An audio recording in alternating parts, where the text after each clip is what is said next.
morning, good afternoon, good evening, wherever you are in the world. It's Friday.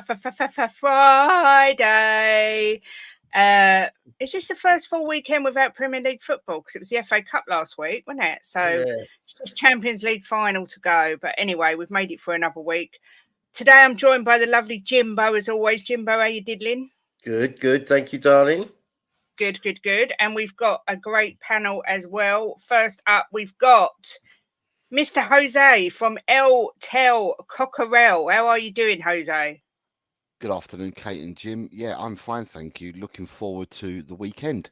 Yes. It starts now. Just got to get the little matter of work out of the way, and then I'll be there. But no, thank you for having me on. I look forward to today's show. Excellent. Good to have you on. It's a pleasure to have you on, Jose. Thank you. Oh, Kate's froze. What's happened to Kate? You take over. I need to upgrade Kate, don't I? Hey, well, I can bring Robbie on. We will add to stage. Mr. Robbie, how are you?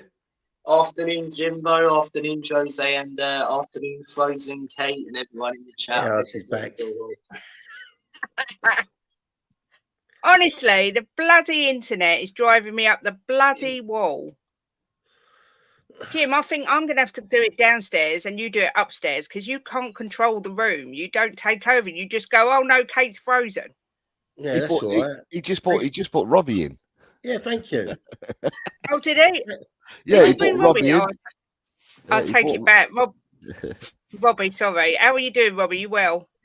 Yeah, all good, thanks. All good. Riddled with hay fever at the minute, if I'm honest. But yeah, all good. Ooh. Oh, that's not nice. That is definitely not nice. I'll tell you, it's not. No. Before we start, let's have a look who's in the chat. We've got Adrian Schroker's in the house. Big up, Adrian. I haven't seen you for a while. Hope you're doing well. Stu is in the house. Good afternoon. Leo. Hi, Leo. Hi, Leo. Good to see you, my favourite homie. Hope you are well. We've got Chrysandro in the house. We've got Mr. Kaufman saying it's Friday. Come on, Spurs. Oh, what's happening to Kate? Hey, yeah, settle down in a minute. Where have we got to? Ben. Let's have a look. I'm scared to run the room because get told off again. Well, we've got Ben. And then I think, hang on. What have I done? Yeah, no, you're on the right one, Jim. That was the next comment. I booted myself for a second there. So we've got AJ next, right? Am I back? Yep, you're back. I just brought AJ in. AJ. And then above big you've up, got AJ. I've changed David it. So Shear above. I'll miss David Shear. Oh, okay. Big up, Dave. King Cobber's in the house. Big up to you. I've changed it so I'm connected to my iPhone, so it should work better now. Big up, Graham, Spurs GCTV. Thank Crunchy, it's Friday, exactly that. Big up, AJ. Just subscribe to Robbie. The link for Robbie and Jose are in the description of the video, and I will post it later as well. So please make sure you go and subscribe to both. Afternoon to the amazing Princess Kate, the handsome Sir Jimbo, and Mr. Jose Lacelso and Mr. Robbie. Hope you're all good today. Big up, Shemtan. Always good to see you. John James, lovely to see you, sir.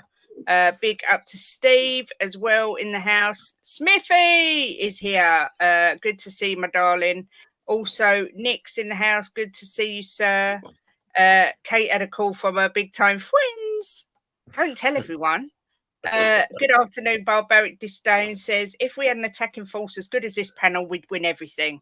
What a nice thing to say. Drew Lala is in the house. Big up to you. There's Robbie's link there. Big up, Ben, being the mod father as always. And I'm sure Jose's link will follow. So welcome everyone into the chat. There we go. 8 away from 400. Everyone get over, please, and subscribe to Jose and Robbie and get their subs up. Afternoon, Paul G. What I thought we'd do today is just have a look back. Nothing too intense.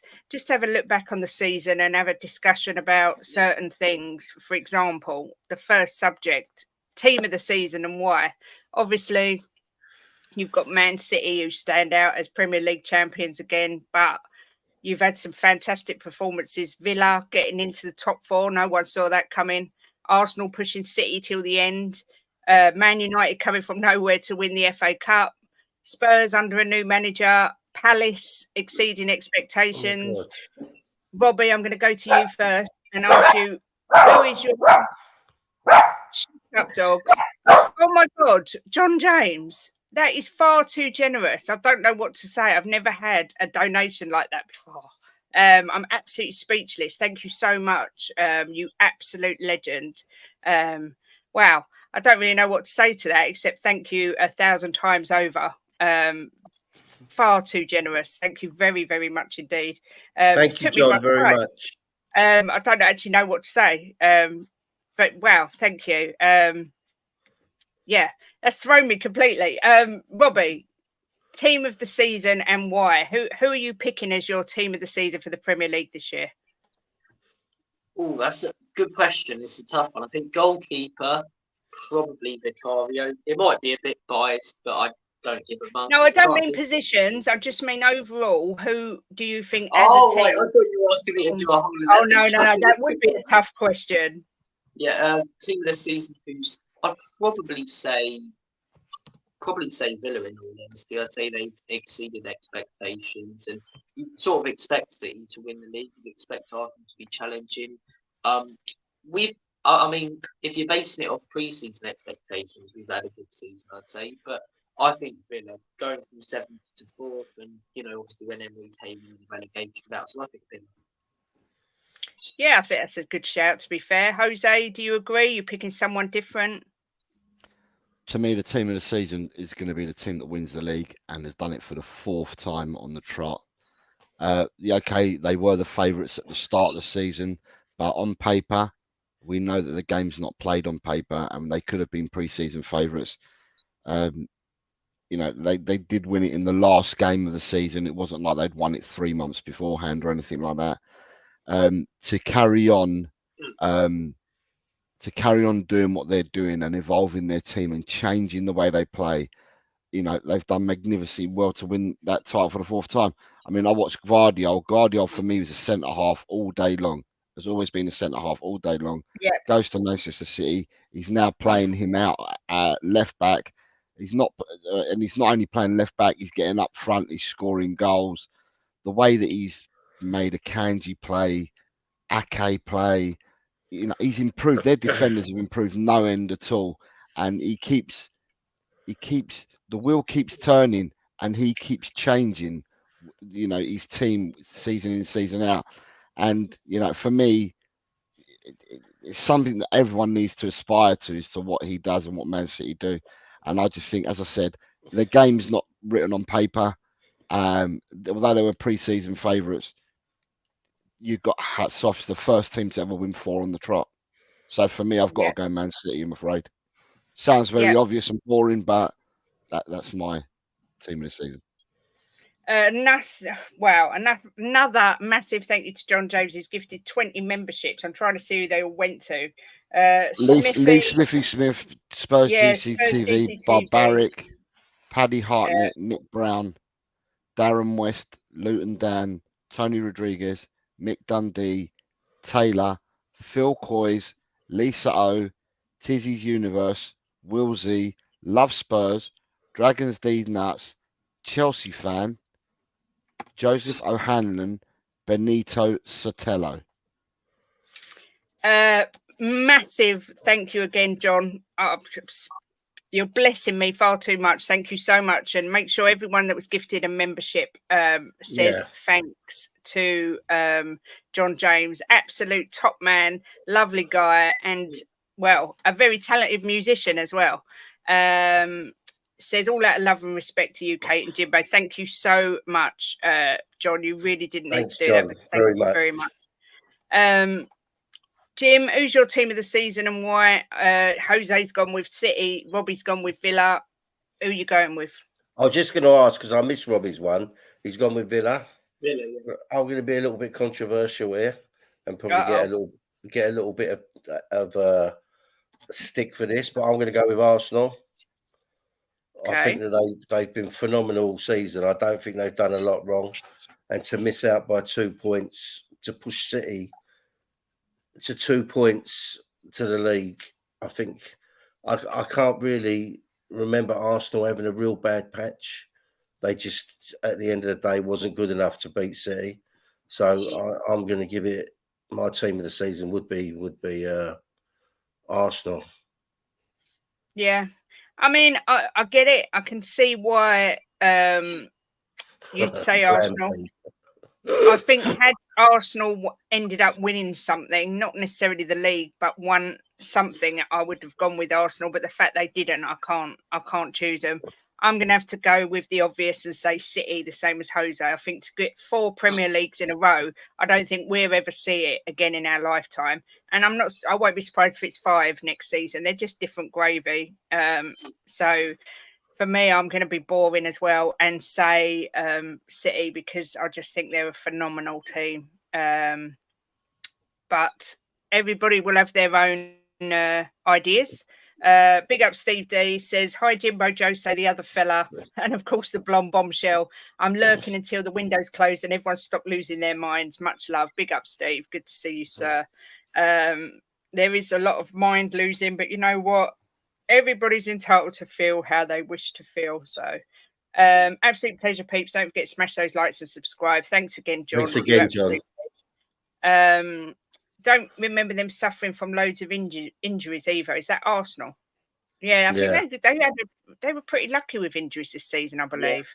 Yeah, they were lucky with injuries, but I just think that to push City to 2 points with the way City are is for me is phenomenal. Yeah. El Dante says City, Villa, and Bournemouth have the biggest achievements. Yeah, I mean, I think, like I say, Villa there's a strong argument for Villa. I think what Emery has done with that team, when you think it wasn't that long ago they were fighting relegation, now they're sitting comfortably in the Champions League spot. Unbelievable. And we have to give a shout out. Jim, come over the wall to us. Never. I might give you praise now and again where it's due, but that won't never happen, I promise you. But we should give a shout out as well to, I think, Everton and Forest, deducted points and still stayed up. So I think they need a shout. Yeah.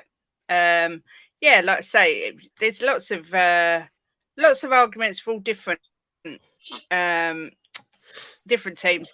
Robbie, I'm going to come to you first. Who is your player of the season? Any team in the Premier League, is there one player for you that stood out and been like, wow? There's a few. It's really hard to choose one. I'd say Watkins is up there. I think Watkins has had a great season. I don't like saying it, but I think Gabriel for Arsenal has been brilliant.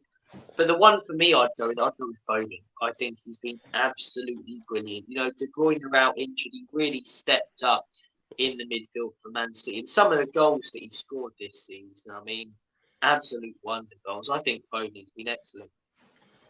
Yeah, Foden's a great shout. Obviously, one player of the season. Jose, are you going with Foden? Have you got someone else in mind? I would have gone with Foden, but Robbie went first, so Foden it is for Robbie. I'm going to say breakout season. I'm going to say Kobe Mino. I think England have found themselves a top number 8 player. He stays free of injury, and he carries on progressing. He will be a phenom, as what Foden is, as what Bellingham is already. England are blessed. Completely blessed in the top 6 positions. They have got so much ammunition and so much to choose from. It's a close call. There are some other people that have played really well this season, but for me, it's his breakout season. Nobody had ever heard of him, and he's come out and he's bossed midfields and he's bossed games and he's made seasoned professionals look ordinary. Yeah, both for and against. So I'm going to give a shout out to Kobe Mino. Yeah, I can't disagree. I think he's been exceptional. Jimbo, who are you having as your player of the season? Well, I was going to go for Werner, but I think it might cause an uproar. So So I'll go someone else. You're a naughty, naughty man. I'm going to go with, I think I'm going to go with, I don't really like him, but I'm going to go with Palmer.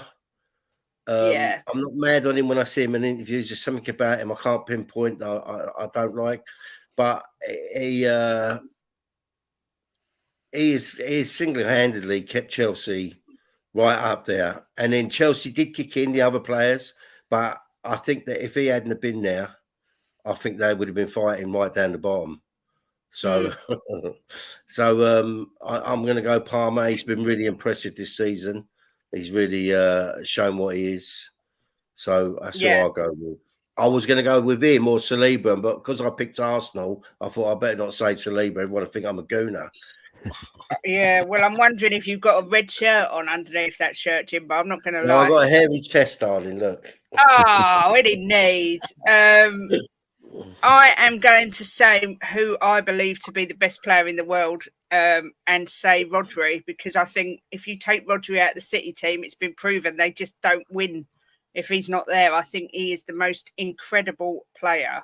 He scores, he controls the games. I think he's brilliant. There's been so many epic performances. I mean, just going on to Kobe Mainoo quickly. There was chat when I went onto the terrace about whether Kobe Mainoo is too good for Manchester United. Jose, obviously you're a big fan of him. Do you see Man United nurturing him and building their team around him? Do you think he needs to move? What do you think about him? I know it's early days, but what's your thoughts? For me, if I was in Manchester United, I'd be building my team around him and others. I think that Man United have got to build a team. They've got to get rid of some players, and they've got to revamp their squad. But I would be looking at the likes of Kobe Mainoo. I'd be looking at your Garnachos, your Højlund. I'd be looking at Lisandro Martinez, who's currently. I'd be looking at these players and build a team around them. They've got too many players that are substandard through other managers coming and managing. A bit like Tottenham. You've had managers come and manage a club who've bought their own players in, who are not necessarily players for other people, been bought on bigger contracts, and Man United now can't get rid of them either. I mean, the biggest case in point was that Phil Jones. Phil Jones ended up being at Man United for 10 seasons, and 6 of them he didn't play. So, it's mad, ridiculous stuff like that. If I was Kobe Mainoo, if I was Man United, I'd be building around Kobe Mainoo. If Kobe Mainoo plays well for another season, and maybe even 2, and improves, then who knows? Real Madrid might come calling for him. He's that good a player. Robbie, thoughts? I mean, sorry, I've just got to say, John James, please don't think I'm trying to get rid of Kobe Mainoo for you. I think Man United won't be letting him go anywhere. But it was just a subject that came up, and I just wanted to get your thoughts, Robbie, on whether you think Mainoo is going to be nurtured there or should look elsewhere. Or are we doing what Guna says and we're hyping up this English player too soon? I agree with Jose. I think they should try and build their team around him. I think he's got a lot of potential. He's really young. And when I see him in the midfield, he really controls the midfield in the game. And I think he's got great potential. I think he's a cracking little player. I really do. I think, they've got a few really good youngsters at that club. Rasmus Højlund's another one. His goal against Brighton, I saw the highlights of that. Brilliant goal in dribbling and finishing. I think what's his name? The Argentinian winger. Garnacho, yeah, he's great as well. So I think those 3, heading into the future, they should be doing everything they can to keep hold of them and then build the team around that. I think they need a proper centre-back, though, Manu, and then they can get that spine. But Mainoo, Højlund, Garnacho, those 3, I think they're quality youngsters. But Mainoo, they should do everything they can to try and keep him, in my opinion. He's great. Yeah, I completely agree. Jim, do you agree? Yeah, I agree with what Robbie just said as it happens, and I think that Ten Hag might be. I don't know how long he's been at United now. Is this his 3rd season? Finished his 2nd season. He's finishing his 2nd season, but it looks like to me he might be starting to get to grips with it, and I think that they should keep him. And What a player he is. The kid is just unbelievable. And I think they will be moving forward, United. I can't see them having another season like they had. I think that they'll be moving up the table. Top 4 next season is going to be mental. There's so many teams that want to get in there and that could get in there. I mean, it's frustrating when you look at Man United fans have come up for a lot of banter this year. They've been pretty poor, but they've still managed to win an FA Cup. It's frustrating as a Spurs fan to watch that happen because, you know, how would they with their team manage to get to a final and win it, and we've again ended the season with nothing. It is so frustrating. Well, he's been there 2 seasons, Kate, and won 2 trophies. Ten Hag. So he's not that bad, is he? No, and yet so many want him out. I mean, Jose, do you think can you see Ten Hag staying another season? Do you think he's earned it, or do you see him going?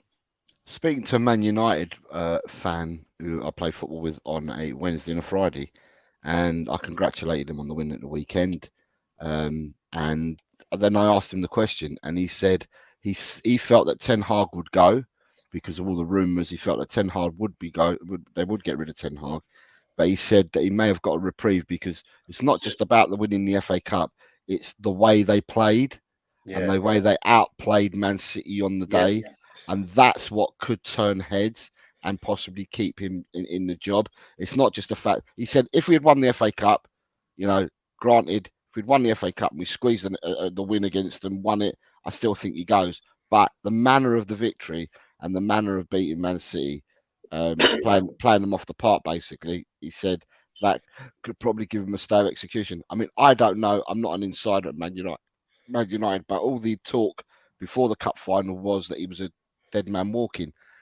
It's interesting. It's gone really, really quiet. The cup final was Saturday last week. 6 days on, all that talk and all the hype about them getting rid of him has now all gone quiet. So. I don't know. People that support Man United will probably know a lot better. But yeah, Jim said just now that he thinks Man United are going to be stronger next season and stuff like that. I think Man United have got a lot of work to do in my eyes. A lot of work to do to get out old and bring in new. They've got a hell of a lot of work to do. Possibly, and I just say just possibly because they possibly got more work of players to get out than what Tottenham have got, and we got loads to get rid of. And then obviously it's going to work out with what's happened with the PSI and stuff like that, and the new rules that are coming in on what people actually do next season. And I think purse strings are going to be tight for a lot of teams as well. So it's going to be an interesting summer. But yeah, I'm not the best person to answer the question on Ten Hag. As I said, it's gone quiet, and they really did play Man City. They did a number on Man City on Saturday. Absolutely. I mean, for me, I think Ten Hag is a good manager. I don't think you become a bad manager overnight, and I think he deserves another season. Robbie, are you in that boat, or do you think Man United will pull the trigger and get someone new through the door? I think he definitely deserves another season. I think he's won 2 trophies in 2 years, a Champions League finish and a Europa League finish technically. So I think, yes, this season has not been great, but it's all about what you achieve at the end of the season, and he's managed to get an FA Cup. So I think they should keep him. You think last season he had a great season. Like got the Carabao Cup, FA Cup final, City scored within 11 seconds, and that didn't work out. He got top 4. This season, if they didn't have all the injuries that they have done, and I get that it's part of the game, but I'm thinking Man United, probably Chelsea, us and Newcastle have had it worse than any other team. If they didn't get the injuries that they had, I think they'd be a lot higher in the table. I mean, towards the end of the season, they were playing Casemiro at centre-back, they were playing left-backs at right-backs and switching everything around. So I think 2 trophies, 2 seasons, it'd be a bit silly to let him go. And then new manager comes in. They've got to bring in new players to suit their system. And they've still got a squad of 500 million worth of players who were brought in for Ten Hag. So I think he deserves more time. And I think if they sack him, they're doing what Spurs have done. They're repeating the cycle of sacking managers, not giving them time, and then new managers trying to sort things out. So I think he deserves more time. Another season if they a bad one, then fair enough, let him go. But I think if they sack him now, it's quite a silly move. Yeah, I mean, Jim, you're not Ten Hag's biggest fan. I know you. No, You're not the biggest fan. what I said to you, Kate, was that when they appointed him, I said to you that he would struggle there. If you remember, I thought he would.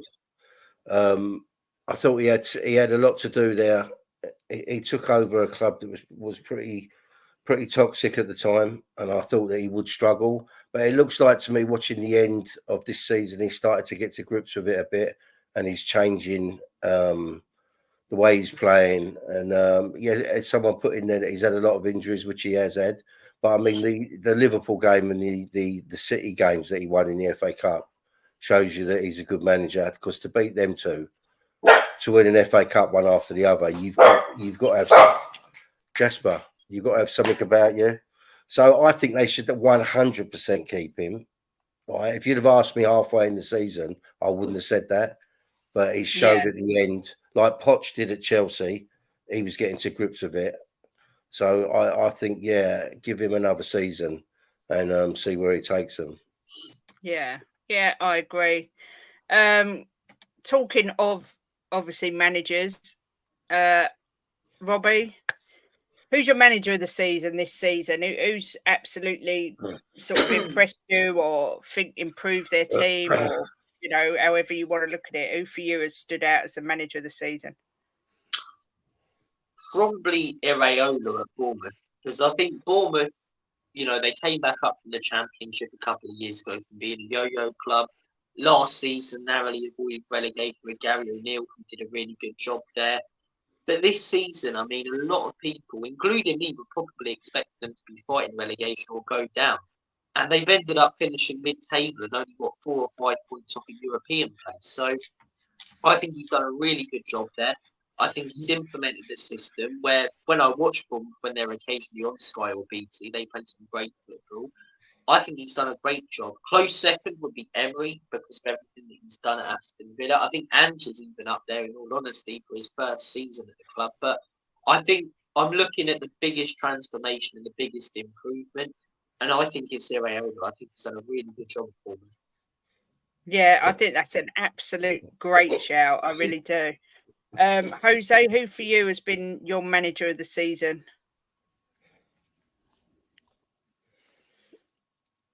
I think there's got to be noticeable mentions for Glasner in the 6 months that he's done at Crystal Palace. Yeah, amazing. He's been absolutely phenomenal. Can't believe the transformation. Before I carry on talking, John James has just put in another comment for you.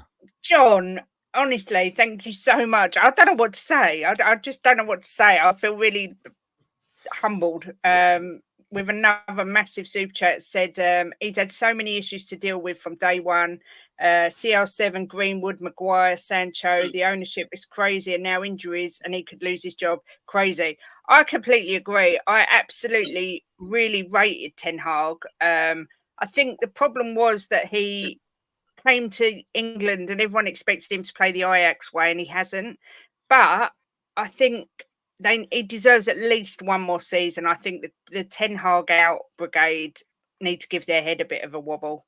But John, again, so generous. Thank you very much. Thanks, John, very much. You're an absolute legend. So thank you so much. But Jose, I'll let you carry on. Sorry. Yeah, to me, the noticeable mention for me is for Glasner and what he's done. He changed the team around. Didn't have many. I think they only brought Adam Wharton in. Really good buy. They brought Adam Wharton in. He's then got, because you've got to coach players, and he's then coached the best out of Mateta. He's found room for some of the other players that he's put into the team. He's gone to a 3-5-2, and it's worked an absolute dream for them. And they've played some better teams on paper. They've played them off the park second half of the season. So I think a noticeable mention. Robbie's quite right. Noticeable mention's got to go to Iraola as well. But Iraola is a very good tactician anyway. He's proved it in Spain, and he's a very good tactician. And it's great to see them. He's got an opportunity to show and ply his trade here in the Premiership. But I've got to say that for me, the person that shot and punched above their weight was Unai Emery. He's improved. He's improved the Aston Villa team. He's improved through coaching. He's improved players as well. And this season, they've punched above their weight for me, Villa, and he's done a phenomenal job there. I can't. I'm going to have to give it to Emery. I can't go out and give it to, even though he's the king, I can't give it to the King Guardiola. I'm going to give it to Emery. It's interesting. We've gone for 2 Spanish managers so far. There's a few Spanish managers in the Premiership. It's true. It's true. Very true. Jimbo, who's your manager of the season? Oh God.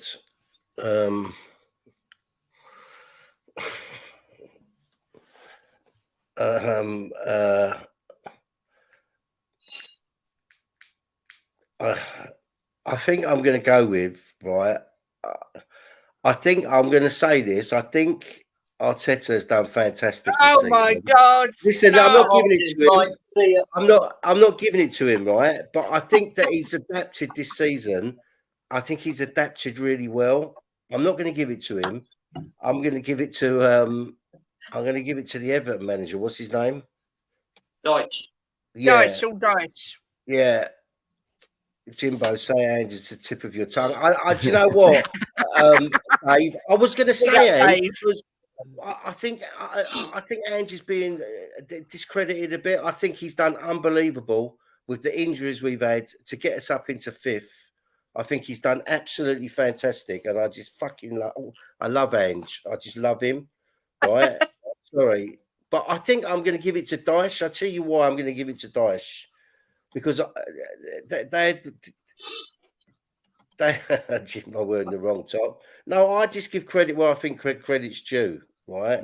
And but I'm going to give it to Dyche. I'll tell you why. Because they were deducted points twice, and both times it put them right in the relegation zone, and he galvanised them and took them away from it again. Twice he done it.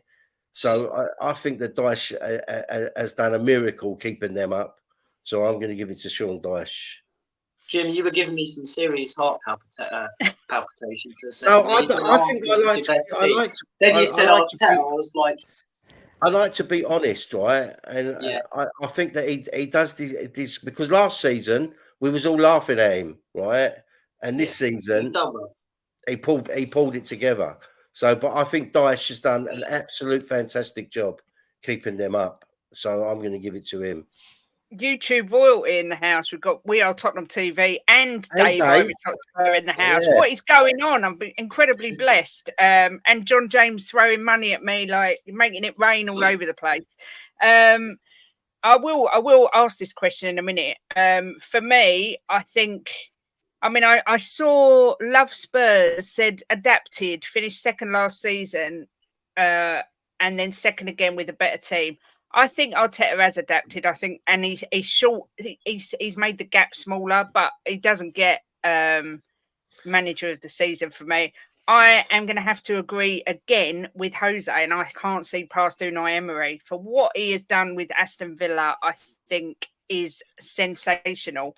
But you can't. It's hard to not give it to Pep because four Premier Leagues in a row is phenomenal. But I just think nobody at the start of the season thought Emery would get them Champions League. I did predict them to finish above us, which they have, but I still didn't think they'd get Champions League. So I'm going to be boring, I'm afraid. And I think he's such a brilliant manager. I was going to go with Emery, but I didn't pick him because Jose picked him. So you're kind of better. You're kind of cutting. All right, I'll change and give it to Ange. Go on, big Ange. Go on, Ange. I thought we were going to go for a closed shop and all go for 4 Spanish managers there, but okay, might have to save that for another time. Yeah, I'm going to go then for big Ange because what he's done. People might not like him. There's people that are around out, but for me, he's galvanised. He's bridged the gap between the fans and the team, in my opinion. And I think he's changed a lot of the mentality. And yes, he's made mistakes, but he's made me feel positive about my club for the first time in a while. So, big shout out to Big Ange. Good Ange. Good afternoon. Ellie's in the house, and also Tigaro is in the house. Marcus Edwards. We Are Tottenham TV just asked the question. We are being linked to this guy. Robbie, any thoughts on Marcus Edwards coming to Spurs? I've got to be honest, I don't know enough about the guy. I've only seen sort of highlight reels and things and YouTube clips since he went to Lisbon. I saw him when he played against us twice, and he looked really, really good, to be fair, in the Champions League. But yeah, look, it's a bit of a gamble. Obviously, he was in our academy. There was attitude issues from what I read about with Pochettino and stuff, and he could turn out brilliantly. But if we're going for a winger, I want to see us go out there and sign someone who's Premier League proven, who's quality, and who's worth their money and is going to make an impact. I'd rather see this summer quality over quantity. And I'd be happy as Larry if we went out there and signed 3 players, a proper number 9, a winger and a DM. You could probably get 3 solid Premier League proven players in those positions for under 200 million less than we spent last summer. So I think, no, I'd rather look at the likes of Eze, Elise, someone like that, put in a fairly decent bid for one of those. I think you can get them. But look, if we do sign Marcus Edwards, I'm not going to object to him as much as I would have with other wingers and have done with wingers that we've signed in the past. But I'd prefer us to see, or I'd prefer to see us go out there and sign someone who's Premier League proven and who's done it in the Premier League, as I say, because the physicality and the difference between this league and other ones, and the Portuguese league, I don't know enough about it in all honesty, but the quality difference compared to the Prem, compared to some of the other top leagues, it's huge. So personally, probably not, but I wouldn't object if we did sign him. Yeah. I mean, I've just looked. He played last season, 26 matches, scored 4 goals, got 4 assists, got 4 yellow cards. He obviously likes the number 4. Jose, are you of the same view that we can do better, or do you like the guy? Player, I mean, it all depends. I mean, I don't know what we're obviously out there data analysing all these players and data analysing all these positions and stuff like that. The player that I really, really, really, really do want, and if we can get him, and it's true about his release fee and stuff like that, only being 43 million, for me, it's Nico Williams all day long. I think his ceiling is so high. He's 21 years old. He has got an absolute. He's at the start of his career, and I just think that he would be a person that could slot first team, first 11 straight away. Not coming to fight for a place. He's coming straight into the first team.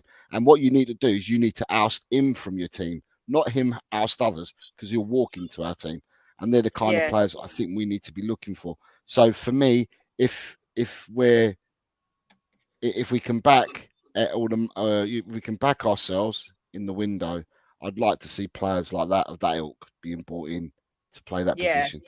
But again, by the same token, you have everyone talks about Ange and what he's done in the past at other clubs and players that he's picked up that were not known anywhere. Well, Langer has done the same thing at Aston Villa, because the Aston Villa team that Unai Emery is now coaching now, a lot of the players that he's coaching are players that were brought in by Langer for Villa when he was there. So he's obviously got a good eye for players as well. So I'm just hoping the magic works this summer and we bring in some decent talent into the team. Yeah, I agree. Jimbo, any thoughts on Marcus Edwards before we move on? I've only seen him when he played against us. I've not seen him in any other games, and he was fantastic against us. But I've not really heard anything about him since then, so I shouldn't think he's pulled up any trees. So I think if he had done, we would have heard. So for me, I think we can do better. You got the stats, Kate, haven't you, on him? Did he not have a better season last year compared to this one, though? I think he had a better season because when they were in Europe and we played against them against Sporting, he was having a better season for Sporting then than what the stats that you just told me for last season are.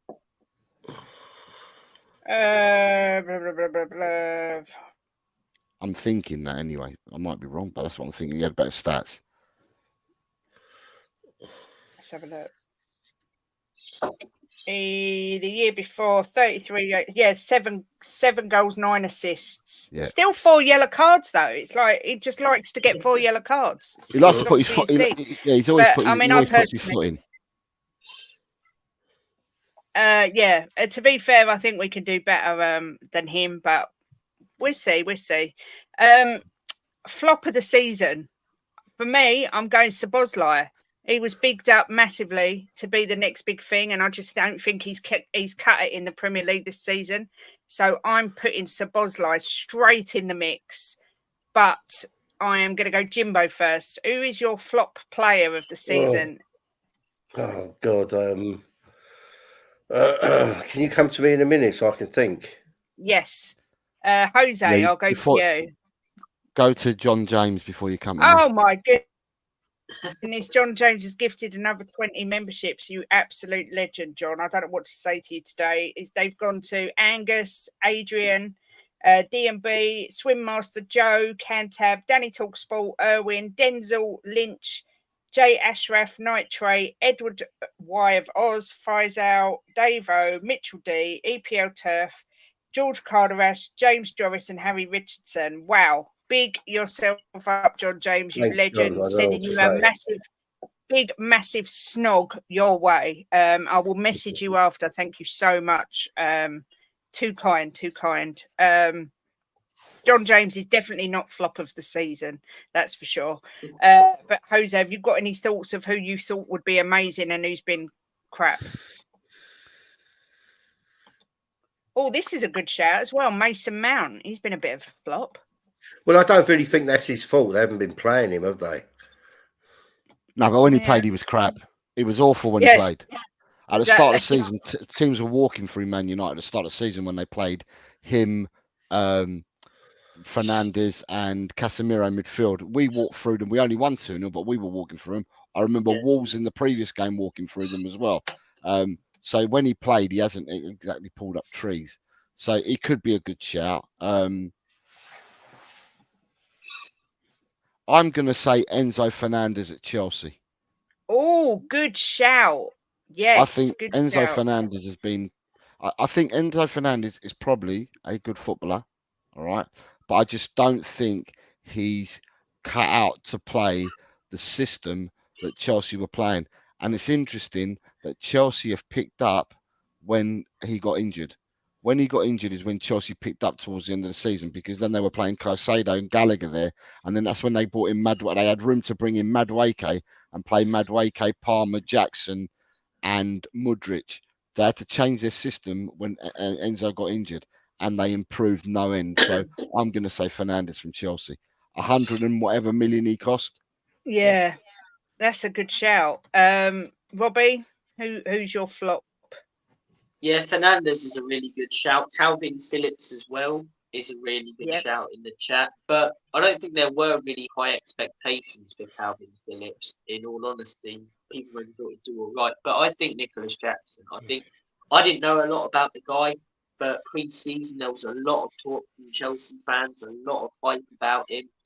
And I watch him, and excuse my language, but he's a pile of piggy, Nicholas Shite. He's not good at all. And you watch him week in, week out, miss these absolute sitters and huge chances. And for me, because of the expectations that he had from Chelsea fans and others, because of the pre-season he'd be my flop. Yeah, I get you. But the thing was, I can't pick Jackson because he scored 4 against us. So it's the worst tactic ever, to be honest. I know, but if he's flop of the season, then we are really, really bad. But see, they're both good calls as well. Madison Basuma. I mean, Jim, what's your fault? Are you coming to me now? Yes. I've got mine. I had to think about it. Basuma, I wouldn't say Madison, but I would say Basuma could be in there. But I'm going to go with Sterling. I think Sterling's been absolutely diabolically bad this season. Chelsea. Yeah, he's popped up with a couple of goals here and there, but for the player he was at City, I think that I've got to go with Sterling. Yeah. Okay. Yeah, there's been a few. Let's be fair, there has been a few, but yeah, Sterling. I think Man City got rid of him at exactly the right time, without any shadow of a doubt. I tell you who else, mate, could be in the shout. Saka could be in that shout and all. No, don't be ridiculous. Well, I tell you what, if he turned up for a few more games, they might have won the league. Martinelli, I'd say more over Saka. He's been off. Yeah, Martinelli's been terrible, but yeah, Jim's been a flop this season. He has with that comment about Saka. He can limp better than anyone on the planet. Brennan Johnson, I think, is a reasonable shout. Maddison, 100% is a good shout because of the hype around him. So yeah, there's a lot of people that could be in there for flop of the season. I mean, signing of the season for last year. I think I'm going to go straight out there and say kudos for West Ham because I just rate him massively. I think he's been phenomenal, and I would love to have him at Spurs. Jose, who's been your signing of the season? You've nicked one of the ones that I would have said straight away, but I'm gonna have to go with. I'm gonna have to go. Kudos. I wanted kudos 2 years ago. Yeah. When I was harping about selling a certain player from Tottenham and investing that money in someone like Kudos, and I said this 2 years ago. But yeah, Kudos, you've beaten me to Kudos already, so I'm gonna have to go for Cole Palmer. Yes, great shout. I have to go for Cole Palmer because you nick. I would have gone first for your one, but now second, I'm gonna say Palmer. Yeah, that's a great shout. There's been some grand signings when I'm reading these comments out here with the likes of Trossard, Rice, Havertz has proved everybody wrong. Cole Palmer, Isak. I mean, Robbie, who are you going for? One of the ones I've said, or someone completely new? I think Mickey van der Ven. I think he's been so good since coming to Tottenham, and I just think I was going to pick. He didn't have a lot of expectation before he came. I remember, in all honesty, I'll hold my hands up and say I was one of the fans who thought we were going for the cheaper option and said we should have gone for Tapsoba.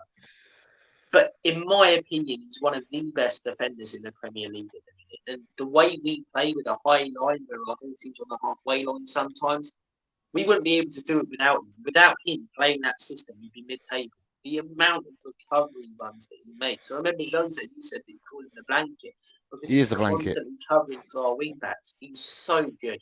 He really is. And I think he gets a lot of praise. But if he was at Manchester City or Arsenal, one of those teams, thank God he's not there, but a team that's contending for the league and he has more quality ahead of him as well, and more quality around him, I think he'd be rated as player of the season. It's been so good, Van der Ven. I think Rice is up there, but 100 million for Rice, he's probably given Arsenal what they expected, for him to give them. Whereas Van der Ven, there wasn't a lot of expectations, and he's just been absolutely brilliant. Vicario's up there as well, so a couple of Spurs signings that be really good in my opinion.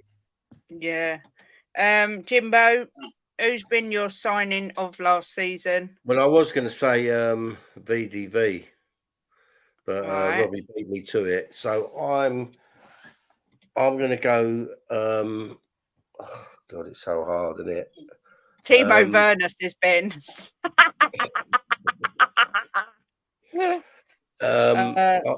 I'm gonna stick with Spurs, and I'm going to say Vicario.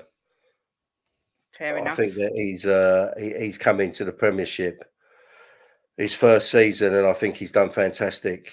He saved us in many games. Yeah. Yes, but he wouldn't have been my first choice. My first choice would have been VDV. Yeah, there's been a lot. I think Declan Rice again has been phenomenal. Cole Palmer, as Jose said, there's been some great signings. Is there a player that's surprised anyone that's sort of? I mean, I'm going to go and say, just put it out there, Solanke. Although I don't think he will sustain the form that he's had this season, I think he surprised me. And again, Vicario as well, because he was our second choice allegedly. And he has been excellent. Jim, has anyone surprised you this season? Well, yeah, Ed M. He's just made a good shout. Ross Barkley. Yes. Yeah, I forgot about him. He's been fantastic for them. That's a good shout. What was the question again? Who's been your surprise signing? My surprise player? No, not surprise signing. The player that surprised you, they're better than you thought they would be. Manu. Manu, yeah. Manu. Yeah, definitely. He's I'd never heard of him, Kate, and all of a sudden he's come in and been fantastic for United. Absolutely fantastic. So that'd be my shout. Yes, good shout. Jose? Yeah, Mainu's just been, as I said already, Mainu's been terrific. I mean, you've got John James in the chat. He's obviously a Man United supporter, and he can tell people a lot more than what I'm going to say. But we're raving about our academy because we're starting to transform and turn things around our academy. We won the under-17s, under-18s last year, and a lot of them players are in the under-21s this year. They're not even 20, they're 19. Some of them are 18 years of age playing in the under-21s. But we won PL2, and I think Man United won PL1, and Man United have done the treble this season That's right. in their under-21s. So the future looks bright for us and Man U with our youngsters. How many make it through to your first team, and that it remains to be seen. And that's the golden goal, is to try and get people into your first team, and if not, sell these players on, or let them go out on loan and sell them on for big profits to the teams. But Kobe Minu has come out of nowhere. The Man United supporters knew about him. Apparently, he went on pre-season loan. He went to pre-season with Man United with the first team squad and got injured at pre-season. So therefore, you had to wait a while for him to break through to the first team. So Man United knew all about him. The people that didn't know about him were people like us. But the normal fan didn't know nothing about Kobe Minu, but Man United did. And I'm so glad that he's been given his opportunity. He's a fantastic player. Surprise of the season, I'm going to go with Ollie Watkins. Ollie Watkins has improved. No end has improved. He's absolute. I remember Ollie Watkins going to whatever the previous tournament was for England, or whether he went or he was in the pre-squad or whatever, and people were saying, he's not good enough. Harry Kane stands out there on his own, blah, blah, blah.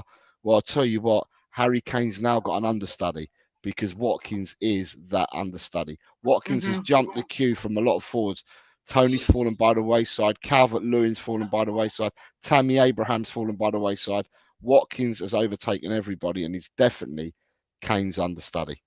So I'm going to say Ollie Watkins. He's the most improved player over the season for me. Yeah, that's a good shout. Robbie, anyone different that you're thinking of? I hate saying it, but I think Havertz. I think he's been really good at Arsenal. I do, and when they signed him, I was one of the people who was taking the piss. 60 million for a player would be rubbish at Chelsea over the last couple of years. But I thought especially in the second half of the season. First half of the season, he was okay. He started quite poorly, but second half of the season, he's been getting goal contributions or goals in pretty much every couple of games. He's been really, really good. Playing up top as sort of a false nine as well. I think he's been really good. Ross Barkley would have been the one I would have originally said, because no one really expected anything from him. The last I remember of him was at Everton years and years ago. He's been doing really nothing with his career since, but he was great for Luton. But yeah, I think Havertz. I think he's been good for Arsenal. Yeah, I think you're right. We did all banter him and saying, how can they sign Havertz? He's crap. And then he's just been, especially the second part of the season, it's been brilliant. I am going to just show you this, if I can share my screen. This was voted as goal of the season. I'm not sure if anybody agrees, disagrees, but I shall play it and see what you think. Garnacho's goal. And Garnacho! That is of the very highest order. In terms of the great moments of Premier League gymnastics. That was voted goal of the season this year. That's hard to argue against. Yeah, it is very hard to argue against. It was an unbelievable goal. The way he got himself in that position, the fact he positioned the ball straight into the corner.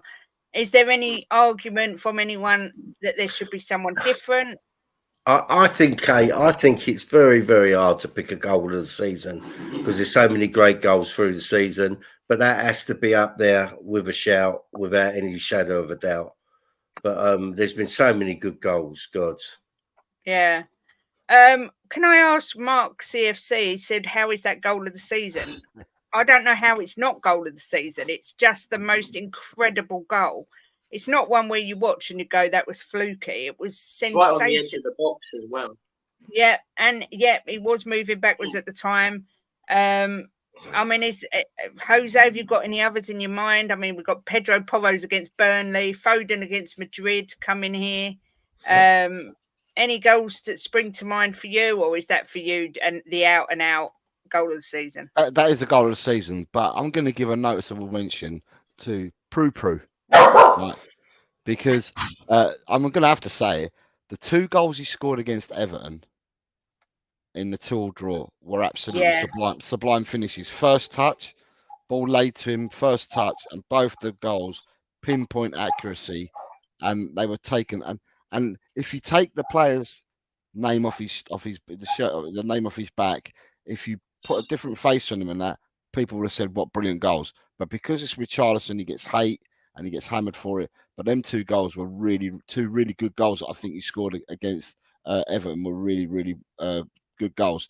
But I can't argue. I'll be honest with you, I can't remember the goal you just showed from Garnacho.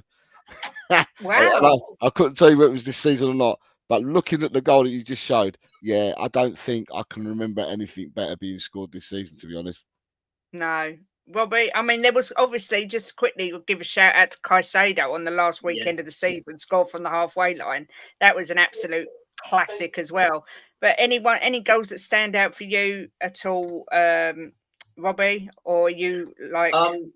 It's not necessarily Premier League, but I can't remember who they were playing. They won 5-0 West Ham in the Europa League, and Kudus run past literally the whole team. It reminded me of Son against Burnley a few years ago, but it's hard to argue with that Garnacho goal. It's an absolute scream. I think Caicedo's, like you say, Kate, that's a great goal. There's been a lot of great goals this season, but that's just an exceptional goal. That's a level above all the other ones, in my opinion. Yeah, I agree. Did Jimbo, anyone watch the England under 17s yesterday?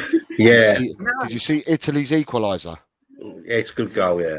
Italy's equaliser. That ball stuck to his foot like glue. I didn't see it. I'm not going to lie. Jim, any other goals that stand out for you? Do you think that was by far the best goal? I mean, I don't know if it's by far the best. It's definitely up there. I mean, there's different goals in there. There's the build-up goals, fantastic. I loved Sonny's chip early in the season when he.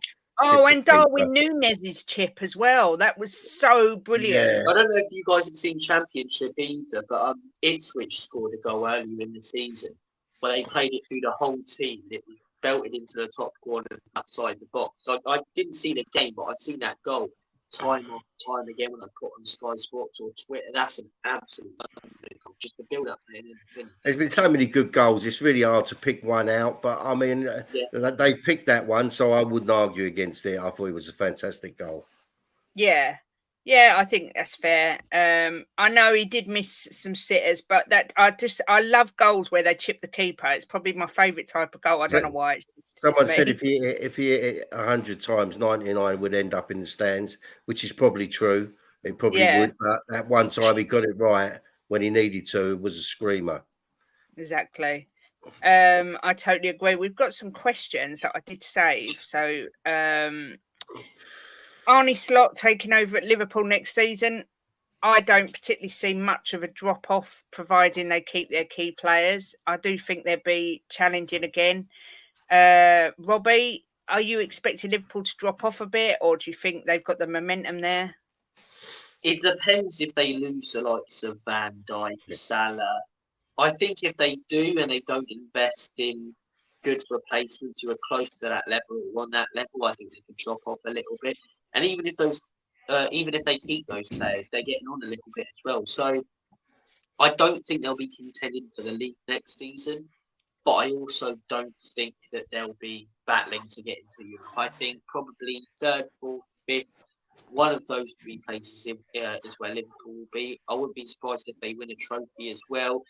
From what I've seen, Arne Slot, he's reported to play some great football, but I think to play that sort of style of football, you need quality in that team. Liverpool do have that. So I think he'll succeed at Liverpool. I think he'll eventually win, a fair few trophies. But I don't think they'll drop off hugely. But I also don't think they'll be contending with Arsenal and Man City next season as closely as they were this season. Yeah.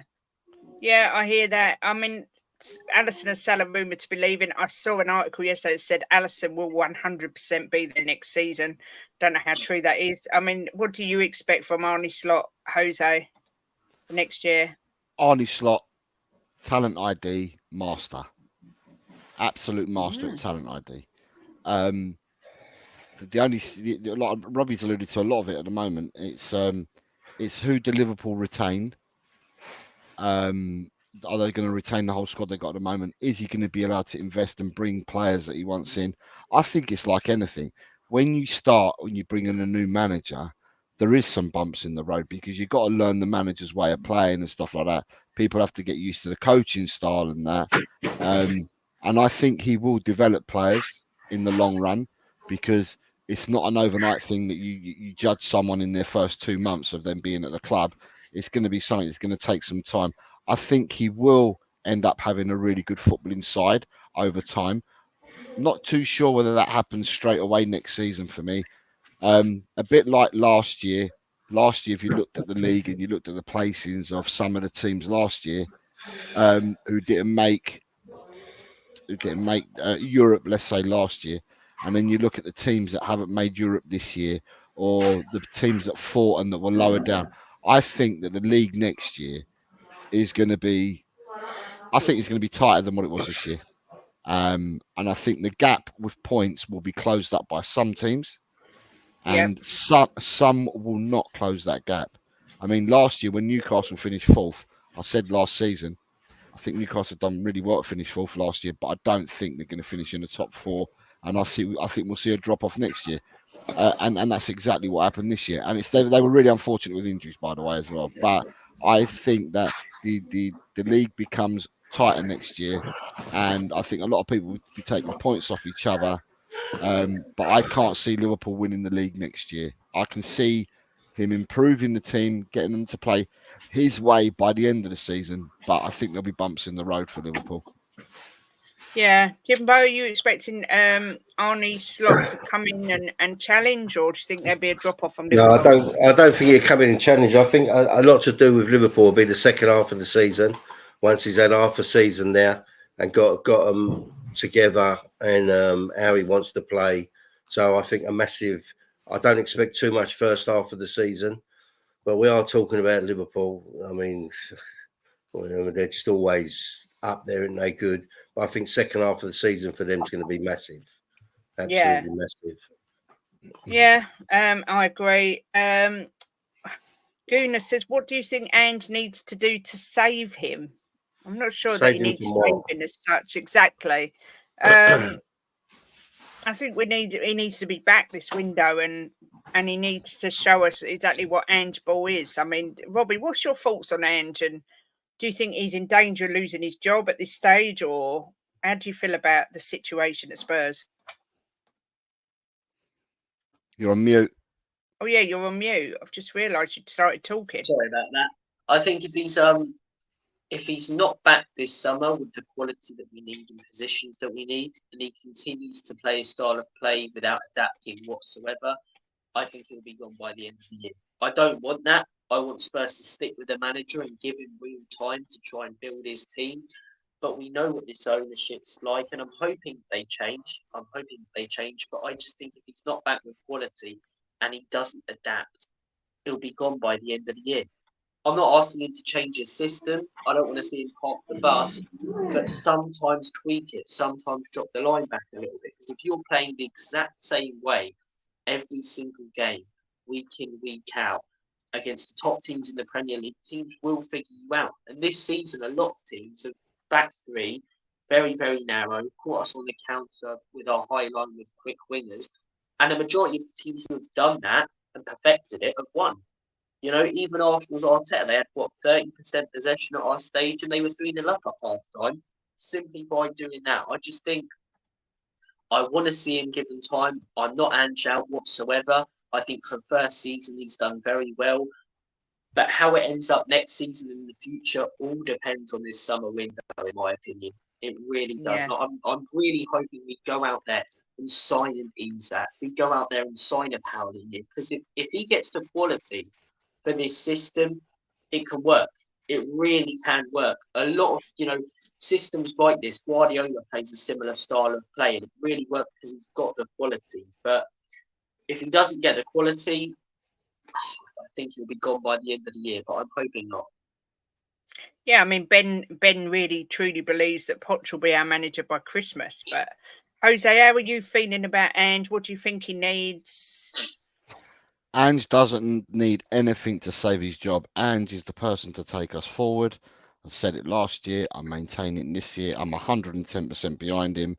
Good or bad, even with the games that we've lost, I'm still 100%, 10% behind him. I've said all along when people have asked me the same questions or questions around about the same way, that I will judge where I think we're going to be by the 2nd of September when the window's shut.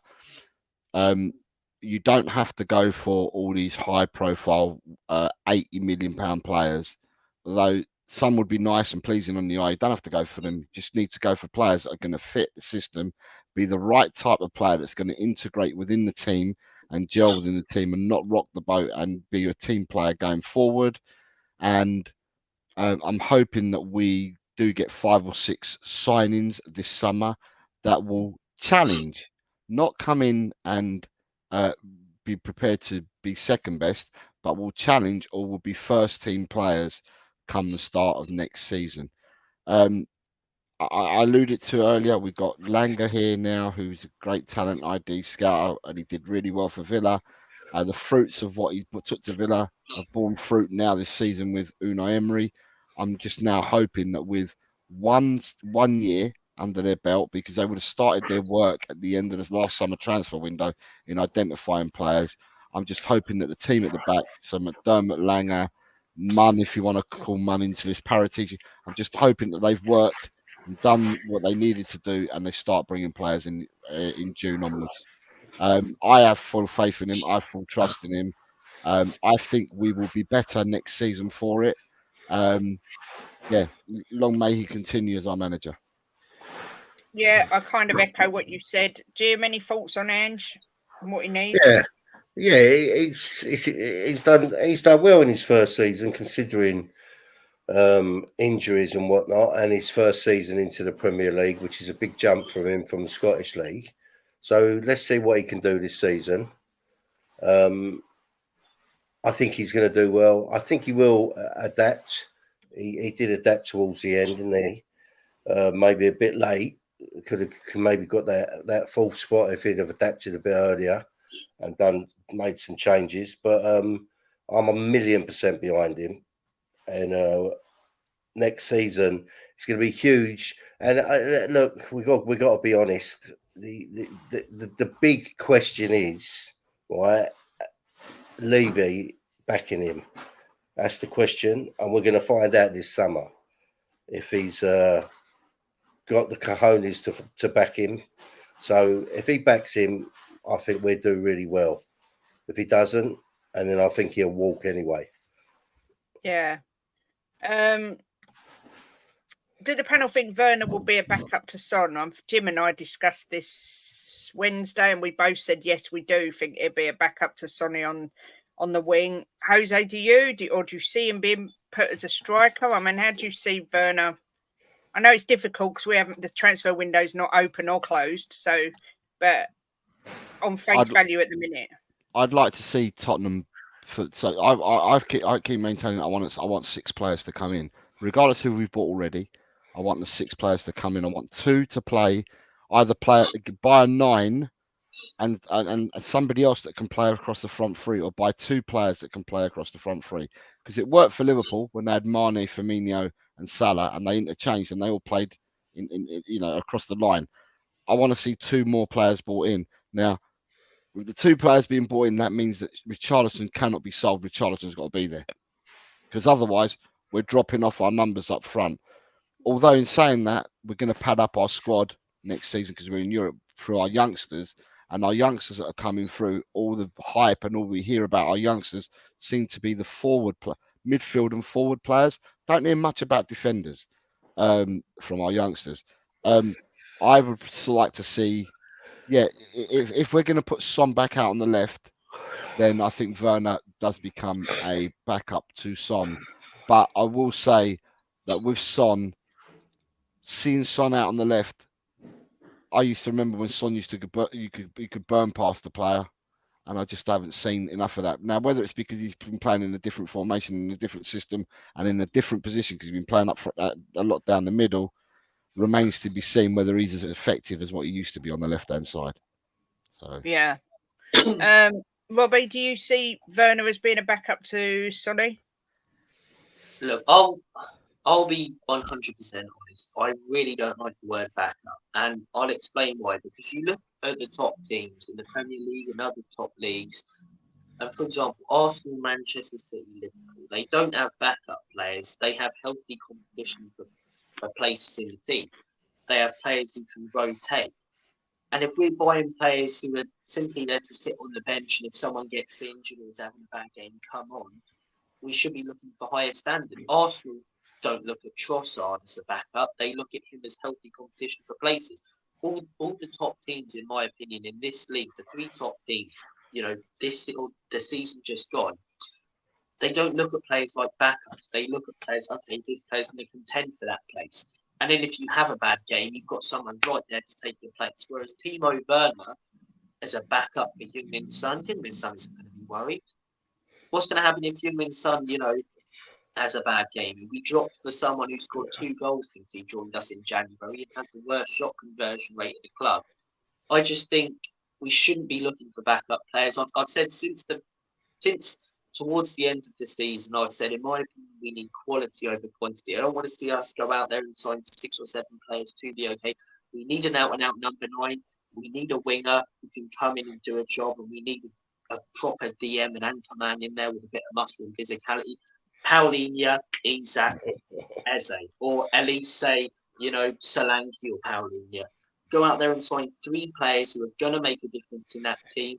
And then when you've got the likes of Bissouma, if he stays on the bench, when you've got the likes of Richarlison on the bench, they're not necessarily backups. They're players who, if the other one has a bad game, will come in and want their opportunity because they know they have to take it.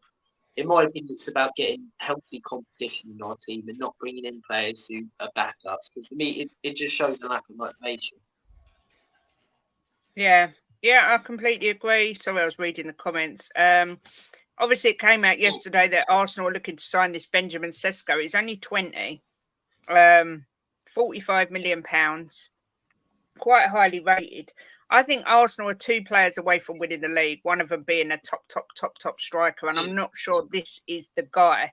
But I get the argument that they scored 91 goals last season, so maybe they don't need a top striker. Jose, obviously you follow a lot of football from other leagues abroad. Any thoughts on this Sesko dude? So when we're talking about strikers, and I've been asked, and I've been on my channel, the person I said straight away was my target would be forget Openda, forget Jimenez, forget all these other players that we're being linked with. Go straight for Benjamin Sesko. Is exactly what I've said on my channel. He's 20 years old. Sesko for me can play 8, 9, 10. Sesko for me is the nearest thing, although he's still got time. He's the nearest thing to Kane. He hasn't got the goals that Kane's got, but in the positions that he can drop off and play in the 8, 9, and 10, Sesko for me is the player that can do all that. Goals will come with it. The more, he scored a few goals in Germany this year, but goals will come with it. I personally would have gone for someone like Sesko. And I said this before the links with Arsenal happened this week. I think Sesko is a good player. And at the end of the day, you're quite right. Arsenal scored 91 goals last year without having a recognised number 9. Give them a number 9. Arsenal have got goals in them, haven't they? So yeah. Robbie, anything to add on Sesko? To be honest, I don't know a lot about the guy. All I know is that he's fairly good on FIFA and Football Manager. But look, judging by what Jose said, he could turn out all right. And I'll go with that because Jose knows him more than I do. But yeah, as I say, I think Arsenal, in all honesty, are one real striker away, a striker who will bang in 15 to 20 goals a season away from winning a league title. I genuinely think that's all they need. Other positions maybe, but their main priority should be a striker. And if they get that striker, I think they'll beat City to the title next season. And I think Sesko, judging by what Jose said, could turn out all right. I think if I were Arsenal, thank God I'm not, I'd be looking at Alexander Isak, someone like that who's proven it in Newcastle. If you're Isak, you get an offer from Arsenal, would you rather be playing no Europe next season or Champions League contending for titles? You're probably going to go there when you don't really have an allegiance to Newcastle. You're not from there or anything like that. But as I say, he could turn out all right. Maybe if Spurs get him, we'll see that. But I can't comment too much because I don't know a lot about the player. But I think Arsenal are one good number 9 away from winning the league title. Apparently, Newcastle have come out and said they'd only let Isak go for 200 million. I don't think anyone's going to be paying that. But That's the Saudis taking him then. yeah, I do think this Benjamin Sesko will end up at Chelsea because I know Chelsea is sniffing around. I've just got a feeling he'll end up there, but we'll see. We shall see what happens there. Jimbo. Well, I think FFP is going to have a big say in it. Who goes where because of the prices. Do you know what? Kate. I was going to say, Jim, you're quite right because what I was going to say, right? Arsenal surely haven't got the monies to go out and pay for loads of players this season because they spent loads last year. And if you've got to be within FFP, then I don't see Arsenal. But honestly, I don't see many clubs being able to go out and funder for players. The team that can do it, believe it or not, it's us. Yeah. We can go out and funder for players. But it's whether we're actually going to go and do that or not. Now, the quite important thing about this is that when you go and buy players, you can buy them, but you don't have to pay it all in one fee. So when you're saying we're buying a player for 80 million, you only have to give 20 million to buy the player this season and then pay in installments of 20 million thereafter for the next four years after that. So it's quite reasonable that we could go for a lot of players this season if we were minded to do that. And we could do it, but then by the same token, so could other teams. But there's a lot of other teams as well that need to sell to come within their limits in order to go out and buy again.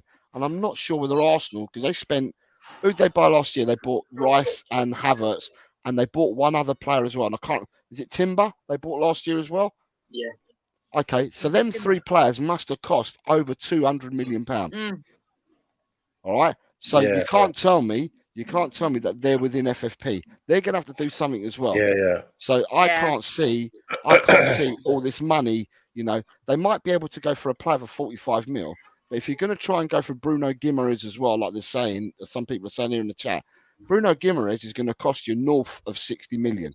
Yeah. I don't understand how some of these teams are thinking that they're going to have the money to buy these players without doing some jiggery pokery and getting rid of players as well. But this is a good point that Mark's just made. Yeah, Arsenal had to loan Raya as they couldn't afford him for FFP, so Arsenal will have to sell a lot of players. They've spent over 500 million in 3 years, bringing in £100 million. This is what I was going to say. This is what I'm saying. Yeah. There's a lot going on in the background in the finances with a lot of teams. About. Yeah, there's a lot of teams that have, they're very problematic situations. Some more than others. And the ones that are in more problematic situations, we already know about them, like your Evertons, your Forest, but Villa, Chelsea, Newcastle. There's a lot of teams that are in more problematic situations at the moment. But there are other teams as well. Man City could go out and buy because they didn't go and burn a hole last year either. They haven't burned a hole for a few years because Man City haven't been overspending. Because when you look at players like Guardiola that they bought in, or you look at Haaland they got him for 40 odd million on a skank. But they got him in on 40 odd million. So with these players, Man City can probably go out and spend money, but not to the tunes that us fans are fantasizing about. Yeah, I agree. I mean, Angus has asked if we're worried that sooner or later they'll win the league. It isn't something that keeps me up at night. I think it will happen over the next 2 seasons. Jimbo, are you losing sleep worrying that Arsenal are going to win the league? No, not at all. Not at all. It don't even enter my mind. When the season starts, if they're up there, I won't want them to win it, obviously, because I'm a diehard Tottenham. But if they win it, I won't lose any sleep, even if they win it. it won't affect me. It won't affect my life whatsoever because I won't let it affect my life. Exactly. I don't think Tottenham fans are going to lose any sleep on it, Angus. So don't you worry your pretty little head about it, sir. Can I just say to Adrian's- Angus? Angus, all I've got to say, and I like watching all types of football. If Manchester City change the style of football that they play next year, and he evolves it, he tweaks it every season, Pep. If they start using Haaland, which they don't do at the moment, they don't play through Haaland, right? If they started playing through Haaland, it doesn't matter how many number 9s you buy, Man City walk the league if they start using Haaland, because Haaland will score week in, week out if they start using him. They just haven't been using him. You watch Man City play, he's a last resort in the last 5 minutes when they're chasing the game or they need a goal. If they used him from minute 1, Haaland will score hatfuls of goals. Bobby K, just to say that Jim's been bigging up Arsenal. He gave them team of the season and almost gave Arteta manager of the season. So I would be thinking carefully about who the Arsenal sympathiser is. Robbie, Adrian says, do you think we will get one or more marquee signings? Hang on, let me stop you there. I'm not Arsenal sympathiser. I just speak honestly. Anyway, Robbie, do you think we will get one or more marquee signings, or do you think this will be typical Levy? I think we need 3. I probably think we'll go out there and get one, which is more than some fans expect. But I do think we'll go out there and make a signing worth 60 million or more for a striker, a DM, or a winger.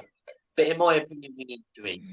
But I do think we'll go out there and invest a fair bit of money in a player who will make a difference in the team. Yeah. I mean, Jose, do you agree? I mean, would you consider someone like Eze a marquee signing? Yeah, Eze is. But what I was going to say to you guys, a week ago, or I'm going to say even 2 weeks ago, in the last 2 weeks ago, the two people, I could hear lots of channels talking, and they say, we're guaranteed to get one of either Gallagher or Tony. Yeah? 2 weeks ago. Right. This is all I can hear people saying. It's all gone really, really quiet, and people are starting putting down other stories now.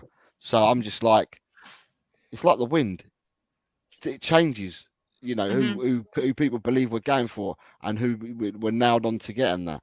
The only people that know who we're going to get are the people that do the scouting at Tottenham, because they would have scouted extensively for a while. It's not an overnight thing. They would have scouted extensively for a while. And whoever we do end up getting, we end up getting. But I don't think that we can nail our colours to any mast saying we're definitely going to get this player, that player, or the other. There's players that we would like to sign as a fan base, and Eze, I think, would have been one at the top end of the tree that we would like to come in. Yeah, I agree. Cassandra, you're right. A marquee signing is normally someone that costs a fortune, but as long as they fit the system, I don't care what the price is. Exactly Jimbo, right. Exactly right. I was going to say, Steve D's made a fantastic point.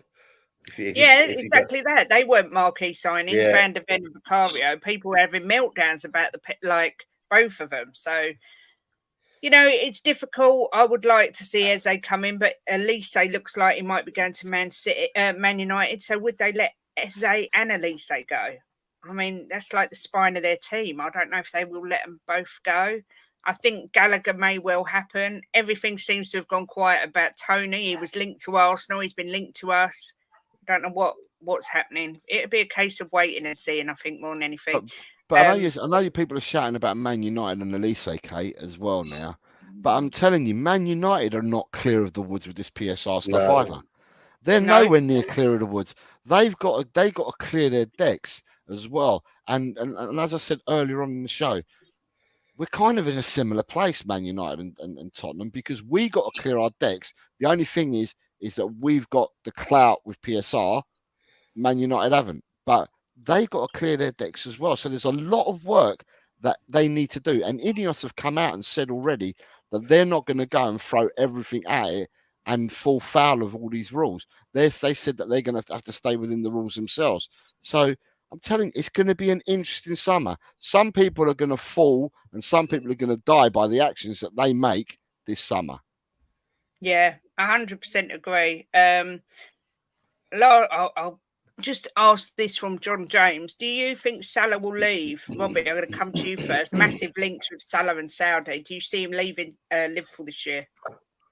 Look, it's really hard to tell, in all honesty. I'm 50-50. Maybe the prospect of a new project doesn't excite him, and he's achieved everything he probably would have wanted to since being at Liverpool. He's won a Premier League, won a Champions League, Carabao Cup, FA Cup. He's pretty much done it all. So I could understand why a move to Saudi with the amount of money he'd be getting paid would be attractive to him, but also staying a few more years at Liverpool, for the fans and to try and win more on his resume. But it's really hard to tell.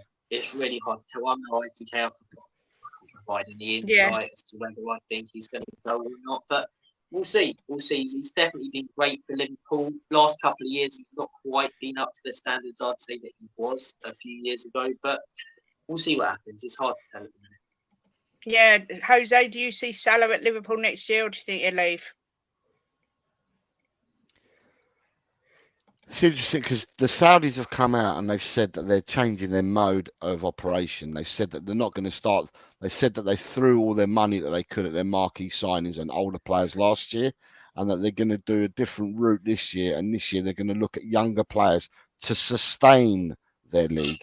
Now, as soon as I heard that being said, Chelsea sprung to mind to me straight away, because Chelsea need to get rid of a load of players.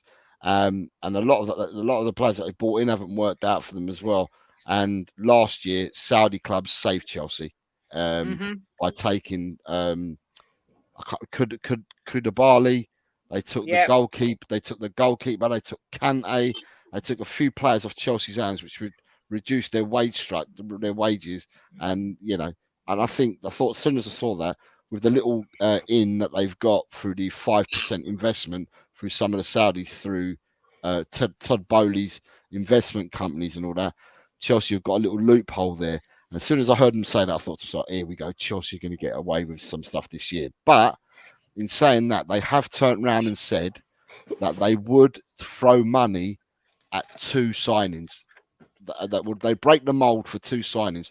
One is Salah and the other is Son, is what they've said. Wow. So Salah and Son, they would be prepared to throw money at. Other than that, their mantra is to go for younger players this season. It's a difficult one, because I would have said to you that when Klopp announced that he was leaving Liverpool, I thought immediately that Salah would walk and so would Van Dijk. Mm-hmm. And Salah's body language was really negative at the time as well, and had been. However, I'm going to say that I think that both them players' body language actually became positive in the last few weeks of the season, which kind of lends me to think that, and I don't know whether I don't know whether they've had chats with Slot or whatever, but I'm kind of erring on the side of that they'd probably want to stay. But it all depends on what Liverpool's situation is and how they fit in with the PSR rules and the new rules that are coming along, and whether they need to do something now for next season. So I think money talks, and at the end of the day, it's what Liverpool think that they need to do. But I wouldn't be surprised if Salah stayed this season. Yeah, Jimbo, do you agree? Do you see Salah staying? Yeah, I think if Klopp stayed, Salah went, and I think now he's gone, he'll stay. Yeah, I agree. I think that showed when Klopp did his final speech, Salah's face. It looked like he was thinking, just piss off. But I'm going to have to leave it there because it's 2:00, which means it's Ben's time. I don't know where the time's gone. Before I go on to find out when everybody is, I just want to give a massive shout out to Paul, who's been a member for 2 months, to Spurs GCTV, who's been a member for 4 months, to Bobby K, who's been a member for 7 months, to the legend that is John James, who gifted 20 memberships, gifted another 20 memberships, and did 2 enormous super chats as well. Thank you so much. It's massively appreciated. And also big up Steve D, who's been a member for 7 months. So thank you so much.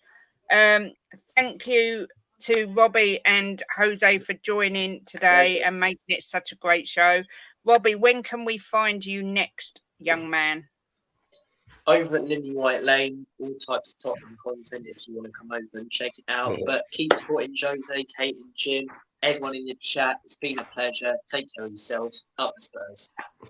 Thank you again, Robbie. Make sure everyone goes over and hits a subscribe on Lily White Lane. Jose, when can we find you next? I'll be on. I've got a show today at 4:00. Okay. Colin's returned from America. He's been dead to the world for the last couple of days. I don't know whether he's going to make an appearance today at 4:00 or whatever, but I've got a show lined up. I've called it the Long Good Friday because I'm naming my episode. I'm naming my episodes after films this week and what's happening within the fan base. And today I've just called it the Long Good Friday because I set it up last night, not knowing what the fan base was going to be like today. So today's show's episode 5 is called the Long Good Friday. Yeah, I'm on there at 4:00. I would be appreciated if people do sub over. I'm trying to actually get to 500, but I'm 8 short of getting to 400. It'd be nice if people could sub and come along. I'm kind of like I'm with Kate and Jim on the sense that they want a non-toxic area to have, to have shows and stuff like that. And I'm pretty much of the same milk, a non-toxic area where people are free to speak and say what they want. You've got supporters of different channels, different teams here who are absolutely brilliant in the chat, and that's what we get over at my side. We're all like a family together in this YouTube journey. So yeah, if you think you want to come over, then come over. It'd be great to see you there. Someone's put down, can the mod link Jose's channel, please? I'll do it now for you. I'm just putting it on there. There we go. Say, there is Jose's channel. I was going to say I'm a mod here. I could do it. Yeah, you are. Thank you very much, Kate, and thank you very much, Jim, for having me. And Robbie, keep up the good work, mate. Exactly that. There's 120 people watching. So if everyone could go over and sub to Robbie and also Jose, that would be amazing, please. Jimbo, when are... Well, I just want to say thanks to John James because he's been over generous today. Thank you very much. And to all the members.